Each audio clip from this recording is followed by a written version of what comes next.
నగిరి నియోజకవర్గంలో గత కొద్ది కాలంగా అనేక అరాచకాలు జరుగుతున్నాయి. ప్రభుత్వం మాది, అధికారం మా చేతిలో ఉంది అని ఇష్టం వచ్చినట్టుగా రాష్ట్రమంతా బిహేవ్ చేసినట్టుగానే మరింత ఎక్కువగా నగిరి నియోజకవర్గంలో తెలుగుదేశం పార్టీ అరాచకాలు పెట్టరేగిపోతున్నాయి.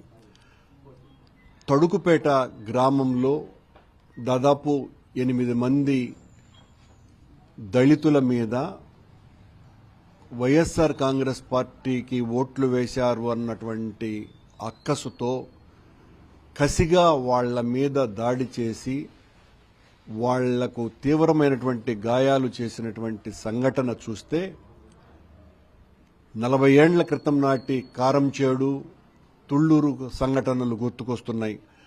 ముఖ్యంగా దళితుల మీదనే ఈ రకమైనటువంటి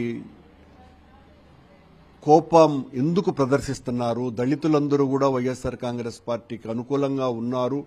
వాళ్లను వైఎస్ఆర్ కాంగ్రెస్ పార్టీలో ఉండకుండా భయభ్రాంతుల్ని చేయటం కోసమని ఇలాంటి చర్యలు పూనుకోవటం అన్నది అత్యంత పాశవికమైనటువంటి చర్య.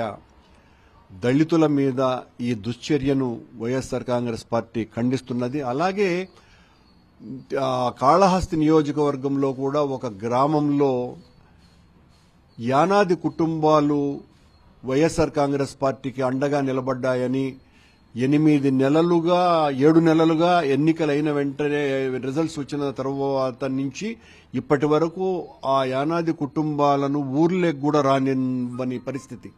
వాళ్ళు మా దగ్గరికి వచ్చి మొరపెట్టుకోవటం జరిగింది.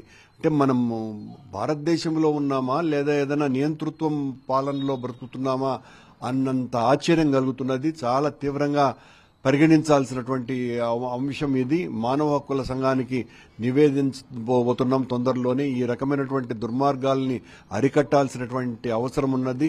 దళిత సంఘాలన్నీ కూడా ఏకం కావాలి. కేవలం దీన్ని వైఎస్ఆర్ కాంగ్రెస్ పార్టీ మీద రుద్ది పబ్బం గడుకోవాలనేటువంటి కుట్ర చేస్తున్నటువంటి ఈ ప్రతిఘాతక తెలుగుదేశం పార్టీ మీద ఈ దళిత సంఘాలు, బీసీ సంఘాలన్నీ కూడా ఏకం కావాల్సినటువంటి అవసరం ఉన్నది.